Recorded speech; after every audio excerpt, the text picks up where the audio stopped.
کہیں کہ ہمارا رب اللہ ہے، پھر اس پر جم جائیں، ان پر فرشتوں کا نزول ہوتا ہے، نہ کوئی غم کرو نہ خوف، خوشیاں مناؤ جنت کی جس کا تم سے وعدہ کیا گیا تھا۔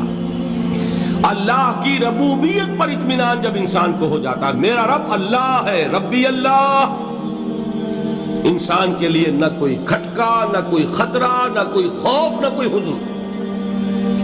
جو کچھ ہو رہا ہے کس کے اذن سے ہو رہا ہے؟ اللہ کے اذن سے۔ اللہ کے اذن کے بغیر پتا تک نہیں ہلتا۔ یہ کوئی اندھا بہرا مادہ نہیں ہے جس سے مجھے کوئی خوف ہو۔ اندھا بھینسا چلا رہا ہو اس سے تو ڈرنے کا ہر انسان کو ڈرنا چاہیے، نہ معلوم کس کو ٹکر مار دے، لیکن نہیں، اس کائنات کو چلانے والا ایک سمیع و بصیر خدا ہے۔ وہ جو میرا دوست ہے، میرا ولی ہے، اللہ ولی الذین آمنوا یخرجہم من الظلمات الی النور۔ اللہ اہل ایمان کا ولی ہے، ساتھی ہے، پشت پناہ ہے، مددگار ہے، حمایتی ہے۔ بتائیے جسے یقین ہو جائے کہ اللہ میرا مددگار، اللہ میرا محافظ، اللہ میرا پشت پناہ، اللہ میرا حمایتی، اس کے لیے کوئی خوف ہوگا؟ اس سے کوئی ڈر ہوگا؟ میں مثال دیا کرتا ہوں ایک بہت سادہ، پنجاب کے دیہات کی۔ تو بڑا چودھری ہے اور کوئی غریب کسان ہے۔ اس غریب کسان کے جانوروں کو ہر وقت اندیشہ ہوگا چوری کا، کوئی میری بھینس کھول کر نہ لے جائے، کوئی میرا بیل کھول کر نہ لے جائے۔ لیکن جس کے بارے میں یہ سب کو معلوم ہو کہ وہ جو بڑا چودھری ہے وہ اس کا دوست ہے، اس کی بچیا کو کوئی خوف ہوگا؟ اس کی بھینس پر کوئی ہاتھ ڈالے گا؟ اسے کوئی اندیشہ ہوگا؟ نہیں۔ کیوں؟ کہ وہ بڑا چودھری، بڑا اس کا یہاں کا سردار، جاگیردار، سب کو معلوم ہے وہ میرا دوست ہے، کوئی میرے خلاف اقدام نہیں کر سکتا۔ اس دنیا میں یہ چھوٹی سی بات اگر آپ کے دلی اطمینان اور سکون کا باعث بن سکتی ہے تو ذرا تصور کیجئے۔ میں لفظ تصور استعمال کروں گا صرف اس لیے کہ اس کا ہم جس کو کہتے ہیں ادراک اور شعور کر نہیں سکتے، اگر کے ساتھ کر سکتے۔ اگر یقین ہو کہ اللہ میرا مددگار اور یقین ہو کہ اللہ ہر آن میرے ساتھ ہے، پھر کوئی خوف، کس کا خوف؟ کوئی شے اللہ سے بالا تر ہے؟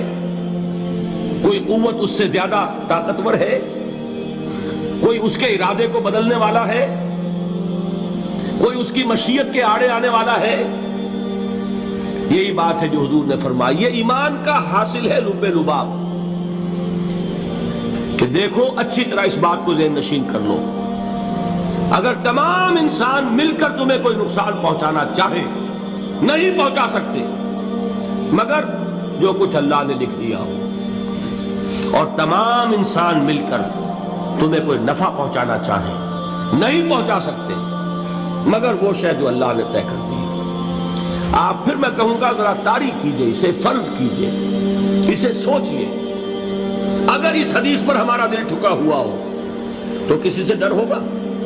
یہ مجھے نقصان نہ پہنچا دے، یہ میری رپورٹ خراب نہ کر دے، یہ میری انکریمنٹ نہ رکوا دے، یہ میرا یہ نہ بگاڑ دے، یہ میرے یہ نقصان نہ پہنچا دے۔ اس کا ڈر، اس کا ڈر، اس کا خوف، اس کی خوشامد، اس کے لیے جا کر طرح طرح سے اپنی عزت نفس کو ذلیل کروانا اس کے سامنے، یہ سب کچھ کیوں کرتا ہے انسان؟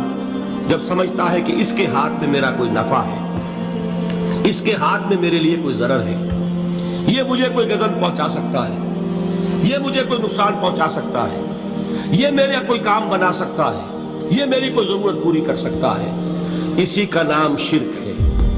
جہاں آپ نے یہ سمجھا کہ غیر اللہ کے اندر کوئی طاقت موجود ہے وہی شرک ہے۔ بتوں سے تجھ کو امیدیں، خدا سے نومیدی، مجھے بتا تو صحیح اور کافری کیا ہے؟ شرک تو یہ ہے جس پر بھی تمہیں یہ خیال ہے، کلمہ ہے یہ کلمہ سوم، لا حول ولا قوت الا باللہ، ذرا اس پر دل کو کبھی اگر آپ تصور کریں، پھر فرض کریں دل ٹھک جائے اس پر، کوئی طاقت نہیں۔ یہی بات تھی جو شیخ عبد القادر جیلانی رحمۃ اللہ علیہ نے اپنی وصیت میں اپنے بچے سے کہی. 11ویں دینے والے ہیں، لیکن حضرت شیخ عبد القادر جیلانی کی وصیت اور تعلیمات کو کتنے لوگ ہیں کہ جانتے ہو؟ یہ جن مقامات تک پہنچے ہیں وہ کس چیز کی بدولت پہنچے ہیں؟ انہوں نے جو پیغام دیا وہ کیا تھا؟ اے میرے بچے، جس طریقے سے قرآن مجید میں حضرت لقمان کی نصیحتیں جو ہے نقل کر دی گئی ہیں، میں یہ عرض کروں گا بالفرض اگر قرآن حضرت عبد القادر جیلانی کے بعد نازل ہوا ہوتا تو شیخ عبد القادر کی یہ نصیحتیں بھی قرآن میں درج ہوتی. اتنی اونچی نصیحتیں ہیں.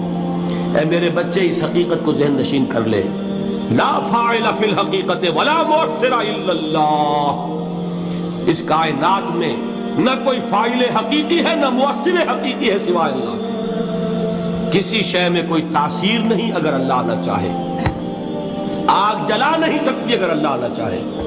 پانی ڈبو نہیں سکتا اگر اللہ نہ چاہے. زہر ہلاک نہیں کر سکتا اگر اللہ نہ چاہے. کوئی چیز فائدہ نہیں پہنچا سکتی اگر اللہ نہ چاہے. تو در در پہ کیوں سر جھکاتے ہو؟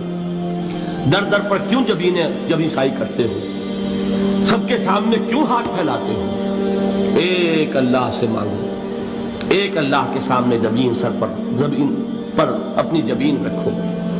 لا فاعل فی الحقیقت ولا مؤثر الا اللہ. نظر آتا ہے ہمیں کہ پانی پیاس بجھا دیتا ہے. پیاس بجھانے کی صلاحیت پانی میں نہیں ہے، اللہ کے اذن سے. کھانا بھوک مٹا دیتا ہے، بھوک مٹانے کی صلاحیت کھانے میں نہیں ہے، اذن رب میں. دیکھیے یہی یقین تھا. حضرت موسیٰ علیہ السلام کا واقعہ یاد کیجئے. سامنے سمندر آ گیا ہے، قوم دیکھتی ہے پیچھے کہ گرد و غبار کا طوفان ہے. معلوم ہوا کہ فرعون اپنے لشکر سمیت آ گیا. لشکر جب چلتا تھا تیز رفتاری کے ساتھ تو گرد و غبار کا جو طوفان اٹھتا تھا اس کا تصور کیجیے. اور لمحہ بلمحہ وہ قریب آ رہا ہے. پوری قوم نے کیا کہا؟ اے موسیٰ انا لمدرکون، اے موسیٰ ہم کو پکڑے گئے.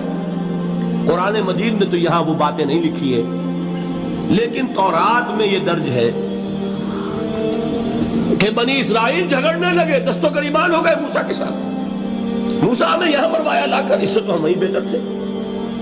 وہاں کھانے کو ملتا تھا، زندگی تو تھی، بیگار ہم کر رہے تھے، موت تو نہیں تھی.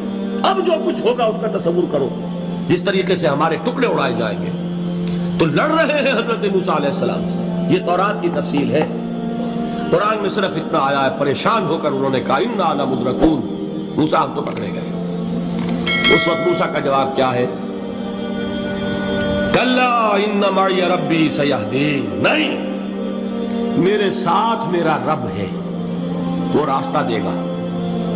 بتائیے کہاں راستہ نظر آ رہا ہے؟ یہ ہے ایمان بالغیب. راستہ نظر نہ آئے تب اللہ پر یقین ایمان ہے. جیب میں پیسے ہوں اور تب دل کو اطمینان ہے تو ایمان کس پر ہوا؟ پیسے پر، اللہ پر نہیں. جب وسائل و ذرائع نہ ہو اور پھر یقین ہو کہ اللہ مسبب الاسباب ہے، وہ اسباب کا پابند نہیں ہے، وہ اسباب کا محتاج نہیں ہے، اسباب اس کے محتاج ہے. اگر یہ یقین ہے تو اللہ پر ایمان ہے. یہ نہیں ہے تو تمہارا ایمان اسباب پر ہے، وسائل پر ہے، ذرائع پر ہے، مادیات پر ہے، اللہ پر نہیں. اس وقت کہاں راستہ تھا؟ کوئی راستہ تھا؟ سمندر ہے اور ادھر سے لشکر آ گیا ہے. کلا ان معی ربی سیہدین. اب دیکھیے ایمان کہہ دینا آسان ہے، ہوا معکم اینما کنتم، جہاں کہیں بھی تم ہوتے ہو اللہ تمہارے ساتھ ہوتا ہے. لیکن اس کا یقین قائم ہو جائے تو زمین و آسمان کا فرق واقع ہو جائے.